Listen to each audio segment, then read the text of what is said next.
Hello, my name is Carl Ricker. I live at Whistler, British Columbia. Okay, no? Yeah. Okay.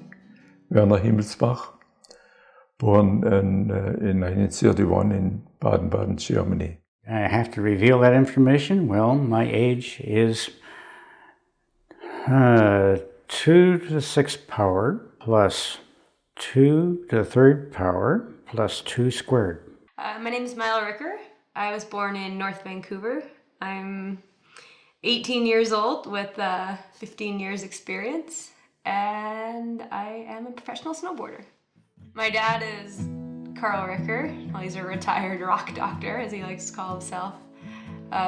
Lives in Whistler and full-time mountain man, I guess. I can't remember how I found out that he was in the first group that did the Spearhead. We were investigating whether we should move to Whistler or not. One of the things that was being checked out was whether the skiing was any good, whether the ski mountaineering was up to the standard of the Garibaldi Lake area. So in 1964, we came up on the train and we began the traverse of what we called, eventually, the Fitzsimmons Horseshoe Traverse. It was a horseshoe-shaped traverse around the Fitzsimmons Valley. Our traverse started off with no ski lifts. We were on it for 9 days. But the first day was getting from Rainbow to where the Rendezvous Lodge is nowadays. That was day 1. I remember we had to do a bit of scrambling here and there, walking over a bit of moss once in a while with our skis on until we got high enough to stay on continuous snow. And the other thing we had to try and find the way through the system, and we spent a lot of time looking for safe routes. We spent 2 other days in our tents where the weather just wouldn't let us move. One of those days was on the Troy Glacier, and another day was, believe it or not, between Flute and Obo. We got trapped. It was just total whiteout, and the wind was blowing, snow was blowing horizontal. We were in fog basically all the way to the summit of Whistler Mountain.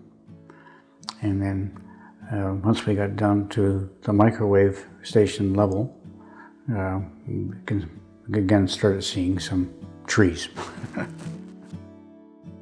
Well, it takes you through some very exciting terrain. You're above tree line all the way, virtually. Good ski runs here, there, and everywhere along it. Some of it is on the edge of dangerous if it's the wrong snow conditions. You're going over glaciers, you can climb peaks along the way, and so we knew we had something that was going to be a winner in the long term. If you wanted to go skiing, you had to help yourself. You had to help reconstruct a cabin, help build a rope to a ski hill, and all that sort of stuff. And that was more or less standard procedure all over the province when skiing in those days. It was a do-it-yourself operation. Well, this was in the early 60s, and I had an idea to build mountain huts in the mountains to open up for climbing and hiking and so on. So we had to design a cabin first, and so we made models, and a normal cabin wouldn't have worked, with a gable roof, probably would have collapsed. So we designed these parabolic cabins, and I built them in the garage, the beams, and then pre-assembled the cabin in the yard and took them apart and took them up to the mountains. But it was all volunteer work. When Whistler started, we talked about it, and put something up in Singing Pass, because we hiked up in those days once or twice, and we thought this is a very nice area, and Russet Lake. So we decided we put one in there to a stepping stone to go further into the mountains, and stay there overnight and so on. And then following year, every year we build a cabin. I think it's really easy to take advantage of all the huts that are out there. I mean, you get to show up and you get this great shelter and protection when you're out in the mountains, and to really think about the work that went in behind the construction and be thankful for all those extra hours, all that extra work those guys are doing to make the backcountry more accessible. I'm definitely proud of my dad for his accomplishments. Slowly and surely the stories are coming out. I know he's put together a slideshow of one of his big trips when he was younger, which I'm very excited to see. Thinking back to some of my dad's trips, the one that definitely catches my eye is the expedition they did at Mount Logan back in his early 20s. The idea was to ski in after walking through some barren valley bottom. Literally, they hitchhiked up the Alaska Highway, got dropped off in Whitehorse, and literally toured in 135 kilometers up a glacier to the base of Mount Logan. And then after we descended the mountain back to the camp at the base of the ridge, we were going to ski out a different way to the point where we would jump into rubber rafts and float the rest of the way to Alaska Highway. It would be neat to stand on the highest peak in Canada, and it would be really neat to sort of follow in my dad's footsteps and do the route that he did. The one thing that I definitely take away from him is the simplicity and how it doesn't need to be this big complicated thing. In those days, everybody had a Trapper Nelson back frame. We just filled the damn thing up, and once it was full, you had to live with it. Most of us were on head skis. That was sort of the standard ski to use for ski touring. They were very long, of course. They're all 200 plus centimeters. The head skis were the first metal skis, I think, and the black with a white dot on the tip. The one thing I thought was funny was every day after we finished hiking, he'd always heat up some Jell-O, and that was like the big thing to immediately get our blood sugars back up and get something in the system right away. Well, we've already done a trip with my daughter in the southern Chilcotin Ranges, and she's overdue to join me on a second one.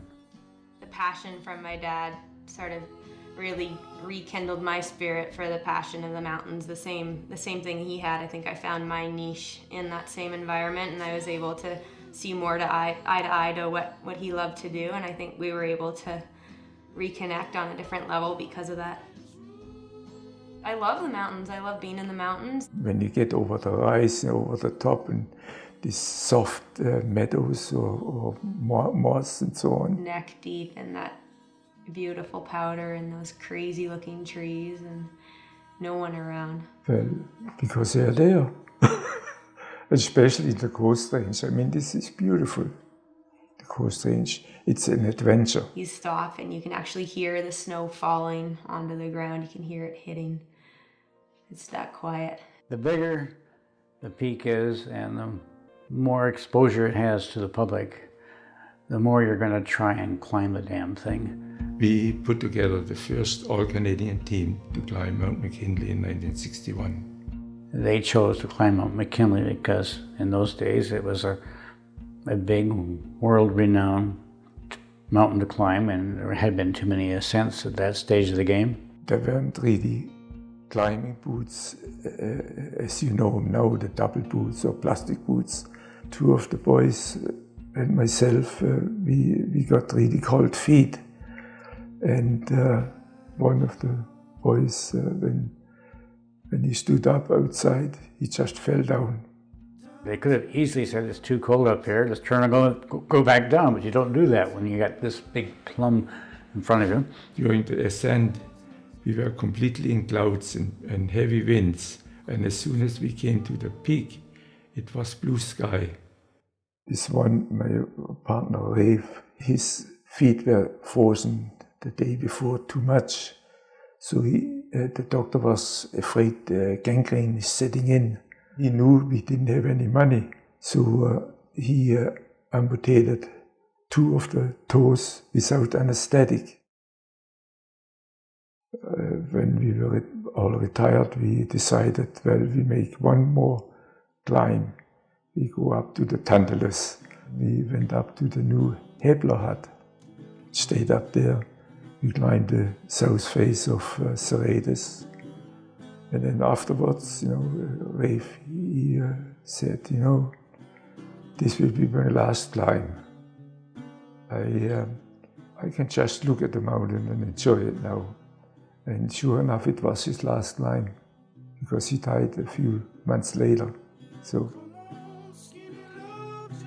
this is the story.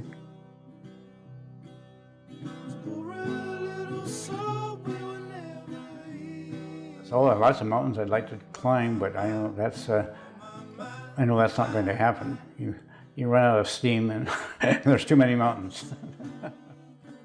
I can't climb them anymore like we used to, but I still enjoy them, I can see myself still doing some, yeah, but definitely not at the speed I used to. A peak in Africa would be handy. Peak in Labrador would be also kind of neat. He still wants to be out there and be active and keep learning and keep pushing himself. My objective is to make it to the average age of a British Columbia male, which is now 81 years old. And I hope they build this trail, and these huts, and I live to see it. I don't know what I'm most proud of. Maybe I'll be able to answer that when